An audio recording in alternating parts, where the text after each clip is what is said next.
Welcome students. आज का जो हमारा टॉपिक है वो है किरचॉफ्स सेकंड रूल। और किरचॉफ्स सेकंड रूल को किरचॉफ्स वोल्टेज रूल भी बोलते हैं और इसको किरचॉफ्स लूप रूल भी बोलते हैं। थोड़ी देर में आप लोगों को पता चल जाएगा कि इसको किरचॉफ वोल्टेज रूल क्यों कहते हैं और किरचॉफ्स लूप रूल क्यों कहते हैं। तो it states that the algebraic sum of voltage changes in a closed loop is zero। अगर सर्किट में हम किसी भी क्लोज्ड लूप में चलते हैं, क्लोज्ड लूप का मतलब है कि जहां से हमने स्टार्ट लिया और वापस वहां पे आ जाएंगे। यहां से सपोज करो स्टार्ट ले लिया, इस तरह चल के वापस इसी पॉइंट पे आ गए, तो ये सेकेंड रूल हमें बताता है कि इस क्लोज्ड लूप में जितने भी वोल्टेज चेंजेस हो गए होंगे ये चेंजेस जो है जीरो के बराबर होंगे। End voltage second and Kirchhoff's second rule is true because किसी भी क्लोज्ड सर्किट में या क्लोज्ड लूप में वोल्टेज चेंजेस जीरो होते हैं। अगर हम इस पॉइंट से स्टार्ट करते हैं और वापस इसी पॉइंट पे आते हैं तो इन दोनों पॉइंट्स के बीच का पोटेंशियल डिफरेंस तो जीरो ही होगा ना, क्योंकि हम वापस उसी पॉइंट पे आते हैं। ठीक है, तो इस पॉइंट स्टार्ट में जितना पोटेंशियल था इस पॉइंट के ऊपर उतना वापस आके बी होगा। अगर हम यहाँ से स्टार्ट लेते हैं और कहीं यहाँ पे आके जो है हम रुक जाते हैं तो फिर यहाँ का और यहाँ का पोटेंशियल अगर डिफरेंट हो तो इन दो पॉइंट्स के बीच में पोटेंशियल डिफरेंस जीरो नहीं होगा फिर। So Kirchhoff's second rule is true because closed loop में वोल्टेज चेंजेस जीरो ही होते हैं। या इस तरह से भी हम डिफाइन कर सकते हैं कि any closed electrical circuit the algebraic sum of all the EMFs, यानी जितनी एनर्जी मिलने वाली है and voltage drops in resistors is equal to zero. जितना ड्रॉप होगा एनर्जी में और जितना एनर्जी गेन होगा वो क्या होगा, सारा जीरो के बराबर होगा। जैसे अगर हम इस लूप में चलते हैं तो यहाँ पे एनर्जी ड्रॉप हो रही है, यहाँ पे एनर्जी बैटरी से सप्लाई हो रही है, तो इन दोनों का सम जीरो के बराबर होगा। तो जो सेकेंड रूल है it is based upon law of conservation of energy, based upon law of conservation of energy. क्यों? क्योंकि जितना एनर्जी चार्जेस को मिल रहा है उतना ही एनर्जी सर्किट में कंज्यूम हो रहा है। There is no addition in energy, या एनर्जी में से कुछ पार्ट वेस्ट नहीं हो रहा है। So this is basically a law of conservation of energy, law of conservation of energy. तो अब इस लॉ के कन्वेंशंस को देखते हैं कि इस लॉ में कौन कौन से कन्वेंशन यूज होते हैं। ठीक है, तो इसमें एक सिंपल ही कन्वेंशन यूज होता है कि हमने राइज इन पोटेंशियल को पॉजिटिव लेना है और ड्रॉप इन पोटेंशियल को हमने नेगेटिव जो है वो कंसिडर कर लेना है। तो इस कन्वेंशन को मजीद हम देखते हैं पहले सेल के केस में। ठीक है, suppose this is the positive terminal, this is the negative terminal और सर्किट में ये बैटरी लगी हुई है। ठीक है, तो अभी जब हम किरचॉफ्स लॉ को अप्लाई करते हैं तो हम एक क्लोज लूप में जाते हैं। ठीक है, तो अगर हमारा डायरेक्शन जो है चलने का वो ये है, इस केस में इस बैटरी के लिए ये है, सपोज बैटरी का ईएमएफ ई है, तो फिर क्या हो रहा है, देखो हम पॉजिटिव टर्मिनल से नेगेटिव पे जा रहे हैं, यानी हाई पोटेंशियल से लो पोटेंशियल पे जा रहे हैं। तो पोटेंशियल में ड्रॉप हो रहा है और जब पोटेंशियल में ड्रॉप होगा तो हम उसको नेगेटिव लेते हैं। तो इस ईएमएफ को अगर हम फिर कंसिडर करेंगे दिस विल बी माइनस ई। और अगर मेरे चलने का डायरेक्शन ये है तो फिर मैं नेगेटिव से पॉजिटिव पे जा रहा हूं, यानी लो पोटेंशियल से हाई पे जा रहा हूं, और इस ईएमएफ को मैं प्लस ई कंसिडर करूंगा क्योंकि this is a gain in potential. तो सेल के केस में आप लोगों ने इस तरह से डिसाइड करना है कि whether this is a plus E और माइनस ई। अब रेजिस्टर के केस को देखते हैं। ठीक है, तो रेजिस्टर के केस में सबसे पहले आप लोगों को करंट का डायरेक्शन डिटरमिन करना है कि किस डायरेक्शन में करंट ट्रेवल कर रहा है। ठीक है, बैटरी के केस में करंट पे डिपेंड नहीं करता। ठीक है, तो मैं मान लेता हूं कि करंट इस डायरेक्शन में ट्रेवल कर रहा है और ये रेजिस्टर आर है। तो अब मेरे चलने पे डिपेंड करता है, अगर मैं इस डायरेक्शन में चल रहा हूं तो देखिए क्या हो रहा है, करंट इस डायरेक्शन में फ्लो कर रहा है, तो इसका मतलब ये है कि ये इंड हाई पोटेंशियल पे है और ये इंड लो पोटेंशियल पे, because current flows from high to low potential. मेरे जाने का डायरेक्शन अगर ये है तो मैं हाई से लो पोटेंशियल पे जा रहा हूं। ये जो आई आर ड्रॉप है इसको मैं नेगेटिव ले लूंगा because this is A loss in potential. अगर मैं इस डायरेक्शन में जा रहा हूं तो फिर क्या हो रहा है कि मैं लो से हाई पे जा रहा हूं, पोटेंशियल में गेन आ रहा है, तो this will be plus I R. तो अब हम स्टेप्स को पढ़ते हैं कि किरचॉफ्स लॉ को किस तरह से हमने सर्किट में अप्लाई कर लेना है। तो इस सर्किट के ऊपर हम किरचॉफ्स लॉ को अप्लाई करते हैं। ये एक ईएमएफ सोर्स है, ये दूसरा ईएमएफ सोर्स है E1 एंड E2, और ये रेजिस्टर R1 है and this is resistor R2। तो किरचॉफ्स वोल्टेज रूल को अप्लाई करने में सबसे पहला स्टेप जो है वो ये है कि आप लोगों ने करंट का डायरेक्शन ले लेना है। ठीक है, तो इस सर्किट में दो बैटरीज लगी हुई है E1 एंड E2। तो आप लोगों ने क्या करना है, दिस इज वन लूप, तो मैं इसको नाम देता हूं ABC and D। This is A loop ABCD, ठीक है। तो करंट का डायरेक्शन अभी डिपेंड करेगा कि किस बैटरी का EMF ज्यादा है। अगर मैं E1 को ग्रेटर मान लूं देन E2, ठीक है, अगर ये अलोन प्रेजेंट होता तो करंट का डायरेक्शन ये होता, अगर ये अलोन प्रेजेंट होता तो करंट का डायरेक्शन ये होता। जब दोनों साथ में प्रेजेंट है तो फिर करंट का डायरेक्शन डिपेंड करेगा कि किस बैटरी का EMF ज्यादा है। तो मैंने मान लिया कि E1 is greater than E2, तो फिर करंट इस डायरेक्शन में क्या करेगा, फ्लो करेगा। सो करंट का डायरेक्शन कुछ इस तरह से होगा। मैंने करंट ले लिया I। तो सबसे पहला स्टेप क्या आप लोगों ने क्या करना है, करंट के डायरेक्शन को लेना है। करंट को आप क्लॉकवाइज भी ले सकते हो और करंट को एंटी क्लॉकवाइज भी ले सकते हो, ठीक है। इस केस में मैं करंट को इस तरह से भी ले सकता, बिल्कुल इसके ऑपोजिट ले सकता था इसको करंट को, ठीक है, कि करंट इस तरह से फ्लो कर रहा है। ज्यादा से ज्यादा क्या हो जाता, आंसर की जो वैल्यू थी वो सेम आएगी, आंसर की जो वैल्यू होगी वो सेम आएगी, पर उसका साइन डिफरेंट होगा। अगर इस केस में पॉजिटिव +5 एम्पियर करंट आ रहा है तो इस केस में -5 एम्पियर का करंट आएगा, ठीक है। तो आप क्लॉकवाइज भी ले सकते हो करंट के डायरेक्शन को और एंटी क्लॉकवाइज भी ले सकते हो, ये डिपेंड नहीं करता इस पे, ठीक है। ये एक लूप है, जब दो लूप होंगे उसमें कैसे करना है उसके लिए हम एक अलग एग्जांपल करेंगे, ठीक है। तो इसमें स्टार्ट लेते हैं पॉइंट ए से और हम किरचॉफ्स सेकंड रूल को अप्लाई करते हैं on the loop ABDCA। This A shows कि हम वापस ए पे आ चुके हैं, ठीक है। करंट इस डायरेक्शन में फ्लो कर रहा है, दिस मींस कि ये हाई पोटेंशियल है and this is a low potential. अब हम कैसे जा रहे हैं, हम तो ए बी डायरेक्शन में जा रहे हैं, यानी लो पोटेंशियल से हाई पे जा रहे हैं, ठीक है। तो इस केस में क्या हो रहा है, पोटेंशियल में गेन हो रहा है और ये जो IR1 का जो पोटेंशियल है इसको मैं पॉजिटिव कंसिडर करूंगा। मैं यहाँ पे बैटरी के पॉजिटिव टर्मिनल से नेगेटिव पे जा रहा हूँ तो ड्रॉप हो रहा है और मैं लिख सकता हूँ -E1। इसी तरह से चल के मैं यहाँ पे आ गया। अब देखिए करंट इस डायरेक्शन में फ्लो कर रहा है तो मतलब कि ये हाई पोटेंशियल है and this is a low potential. मैं कैसे जा रहा हूं, मैं लो से हाई पे जा रहा हूं। तो ये जो IR2 पे इसको भी मैं पॉजिटिव लेता हूं because this is a gain in potential. Similarly आप बैटरी पे जब मैं पहुंच रहा हूं तो मैं नेगेटिव से पॉजिटिव पे जा रहा हूं, सो this is a gain in potential और ये हो जाएगा +E2 और इज इक्वल्स टू 0। ये एक तरीका था लूप में चलने का। तो अब मैं दूसरे पाथ से चलता हूं। अगर मैं लूप को इस तरह से कंसिडर करता हूं ACDBA डायरेक्शन में, ठीक है, तो फिर क्या होगा देखिए। अब हम इस डायरेक्शन में चल रहे हैं प्लस टर्मिनल से नेगेटिव टर्मिनल की तरफ, तो it is a drop in potential, ये हो जाएगा -E2। सिमिलरली करंट इस डायरेक्शन में फ्लो कर रहा है, this is high potential, this is low. मैं जा रहा हूं हाई से लो पोटेंशियल पे, तो this is a drop in potential और इसको मैं लिख लूंगा -IR2। जब यहाँ पे पहुंच जाऊंगा मैं तो दिस इज के मैं नेगेटिव से पॉजिटिव पे जा रहा हूँ, गेन हो रहा है पोटेंशियल में, so this will be +E1 and similarly मैं यहाँ पे हाई से लो पे जा रहा हूँ तो this is a drop in potential, it will become -IR1 is equals to 0, ठीक है। तो ये आप लोगों पे फिर डिपेंड करता है कि आप लूप में क्लॉकवाइज चलते हैं करंट का डायरेक्शन डिसाइड करने के बाद, और आप अगर एंटी क्लॉकवाइज जाना चाहते हैं तो भी जा सकते हैं, ठीक है। दोनों केसेस में सेम रिजल्ट आएगा, बट आई रिकमेंड कि आप उस डायरेक्शन में चले कि जो करंट का डायरेक्शन हो। देखिए अभी करंट का डायरेक्शन ये वाला है तो आप करंट के डायरेक्शन के साथ ही चले, तो फिर आप लोगों को फायदा ये होगा कि रेजिस्टर में जो ड्रॉप आएगा वो नेगेटिव ही होगा, जैसे आप लोग इस केस में देख सकते हो, आप लोग यहाँ पे देख सकते हो, ठीक है।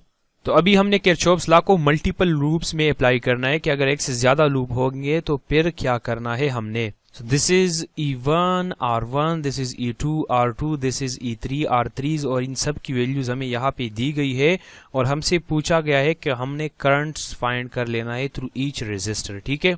तो अभी सबसे पहला स्टेप कि हमने करंट के डायरेक्शन को लेना है, ठीक है। तो यहाँ पे मल्टीपल लूप्स पॉसिबल है, मैं एक लूप ये ले सकता हूँ। चलो पहले मैं इसको नाम देता हूँ, let's say this is A, this is B, this is C, this is D ये E हो गया एंड दिस इज F। तो एक लूप तो ये पॉसिबल है ABCD का, दूसरा लूप जो है BEFC पॉसिबल है, और तीसरा कंप्लीट ABEFCD पॉसिबल है। ठीक है, तो कोई भी लूप आप ले सकते हो, पर आप लोगों ने वो लूप लेना है कि जिसमें एक रेजिस्टर एक ही बार आ जाए। ठीक है, तो मैं इस लूप को ले लेता हूं और इस लूप को ले लेता हूं। तो सबसे पहला स्टेप ये होता है कि हमने करंट के डायरेक्शन को डिसाइड करना होता है। ठीक है, तो इस लूप में मैं करंट को लेता हूं इस डायरेक्शन में, दिस इज सपोज I2, और इस लूप में मैं करंट को लेता हूं उसी डायरेक्शन में I1। जरूरी नहीं है कि आप करंट का जो डायरेक्शन दोनों लूप्स में सेम ले लो। ठीक है, पंजाब बोर्ड ने ये कन्वेंशन दिया हुआ है, पर ये फजूल दिया हुआ है। ठीक है, आप इसमें एंटी क्लॉकवाइज ले लो, इसमें क्लॉकवाइज ले लो, या इसमें क्लॉकवाइज ले लो, इसमें एंटी क्लॉकवाइज ले लो, फर्क नहीं पड़ता, दोनों सेम ले लो या दोनों अपोजिट ले लो। तो इस लूप में भी मैंने क्लॉकवाइज करंट लिया हुआ है और इसमें भी मैंने क्लॉकवाइज करंट लिया हुआ है। तो अभी हर रेजिस्टेंस की तरफ जो करंट जा रहा है उसको हम सर्किट में रिप्रेजेंट करते हैं। तो यहाँ पे जो है इस डायरेक्शन में करंट फ्लो कर रहा है I1, यहाँ पे करंट आ जाएगा I1। सिमिलरली इस ब्रांच में करंट यहाँ पे आ रहा है I2। ठीक है, अब इस ब्रांच में करंट क्या होगा? ठीक है, तो यहां से देखिए, इसमें तो पक्का I1 ही होगा। ये आप लोगों ने याद रखना है कि बैटरी से जो करंट निकलता है वही करंट बैटरी के पास आएगा। ठीक है, तो यहां से I1 निकला था, यहां पे भी वापस I1 आएगा। अभी इस बैटरी से I2 निकला है, तो इस बैटरी को वापस भी I2 करंट ही आएगा। तो ये आप लोगों ने याद रखना है, जितना करंट बैटरी से निकला उतना ही करंट बैटरी के पास आएगा।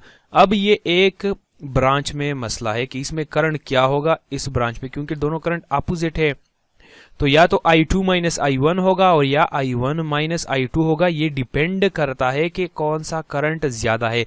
यहाँ पे भी पंजाब बोर्ड वालों ने एक रूल अपनी तरफ से ठोक दिया है कि इस लूप के लिए अगर करंट ऊपर जा रहा है तो अगर ये पॉजिटिव लेते हो, दूसरे वाला अपोजिट है तो नेगेटिव लो, पता नहीं कुछ तरह का है। तो यहाँ पे भी उसकी जरूरत नहीं है, आप लोग अपनी तरफ से मान ले कि कौन सा करंट ज्यादा है। ठीक है, तो मैं मान लेता हूं कि I2 करंट ज्यादा है। ठीक है, तो फिर करंट का डायरेक्शन ये होगा नेट करंट का, और करंट होगा I2 माइनस 1। अगर आप I1 माइनस I2 करते हैं वो भी ठीक है, फिर करंट का डायरेक्शन क्या होगा? अपवर्ड होगा, इस डायरेक्शन में होगा। ठीक है, तो आप लोगों ने एक को अपनी तरफ से ज्यूम कर लेना है कि वो ग्रेटर है और उसी डायरेक्शन में करंट के डायरेक्शन को शो कर लेना है। ठीक है, तो ये दो कन्वेंशंस पंजाब बोर्ड के ठीक नहीं है। एक ये कि आप लोगों ने करंट का डायरेक्शन दोनों लूप्स में सेम लेना है, और दूसरा ये कि जब मल्टीपल लूप्स में आप लोग किरचॉफ्स रूल को अप्लाई करते हो तो ये करंट का जो रूल है कि अपोजिट करंट्स होंगे तो फिर क्या करना है, ये भी पंजाब बोर्ड का सही नहीं है। ठीक है, आप लोगों का जो मन करे वो डायरेक्शन ले ले करंट का। अगर आप I2 माइनस I1 करते हैं या I1 माइनस I2 करते हैं, रिजल्ट सेम आएगा, सिर्फ उसमें प्लस माइनस का फर्क होगा। ठीक है, तो जब रिजल्ट हम निकालेंगे फिर मैं बता दूंगा कि इस प्लस और माइनस का मतलब क्या है।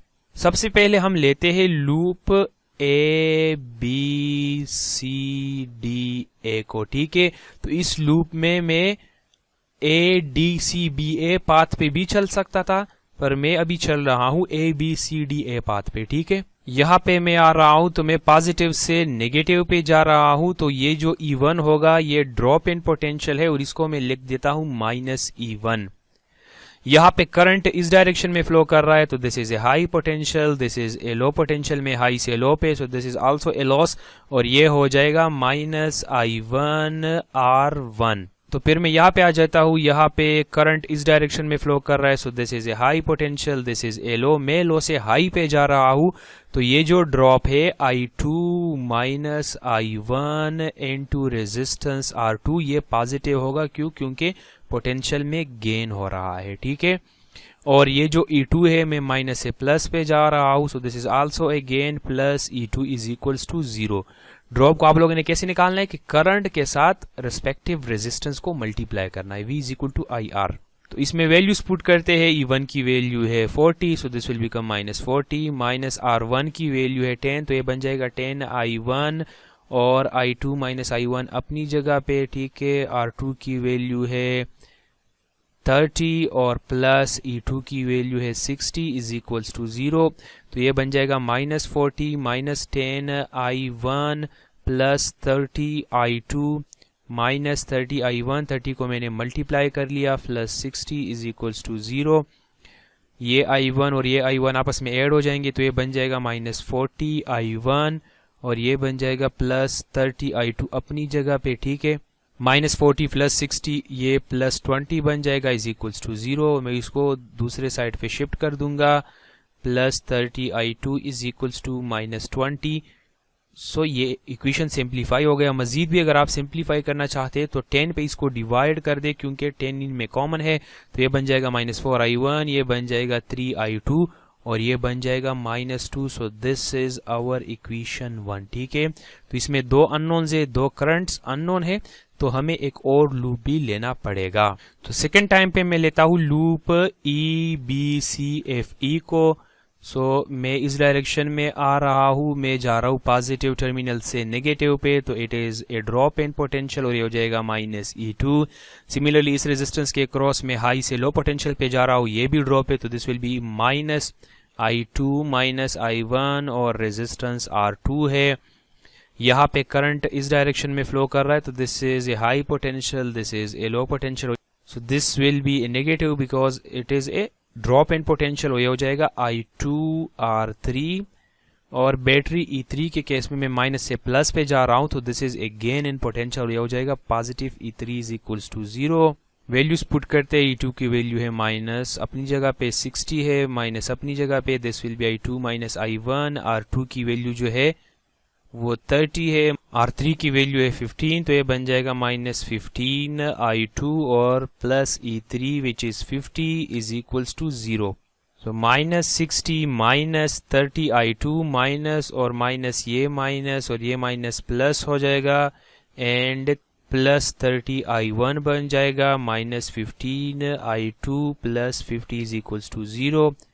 माइनस 60 और प्लस 50 माइनस 10 हो जाएगा, तो 30i1 अपनी जगह पे और ये बन जाएगा minus 45i2 is equals to 0। मजीद में लिख सकता हूँ 30i1 minus 45i2 is equals to 10। तो इसको मजीद हम सिंप्लीफाई कर सकते हैं कि अगर इसको 5 से डिवाइड कर ले तो this will become 6i1 minus 9i2 is equals to 2। So this is equation number 2। अब हमने सॉल्व करना है इक्वेशन 1 और 2 को, ठीक है। तो इसके बहुत से मेथड्स हो सकते हैं सॉल्व करने के। आप इस तरह से भी कर सकते हो कि इस इक्वेशन में से I1 की वैल्यू फाइंड करके इसमें पुट कर दे, वो मेथड भी सही है, ठीक है। So this was a substitution method. आप एलिमिनेशन का मेथड भी कर सकते हो कि कोएफिशिएंट को सेम बना के इक्वेशंस को आपस में ऐड कर दो या सब्ट्रैक्ट कर दो, ठीक है। तो हम एलिमिनेशन वाला मेथड करेंगे। और तीसरा तरीका ये भी है कि अगर आप लोग पेपर में ये कर रहे हो और कैलकुलेटर अलाउड है तो आप कैलकुलेटर का में इक्वेशन सॉल्वर होता है तो आप इन दो इक्वेशंस को सॉल्व कर सकते हो फिर, ठीक है। तो मैंने इन इक्वेशंस को लिख लिया। अभी आप लोगों की मर्जी है कि आप लोग I2 के कोएफिशिएंट्स को सेम करना चाहते हैं या I1 के, ठीक है। तो मैं I2 के कोएफिशिएंट्स को सेम करना चाहता हूँ, ओके।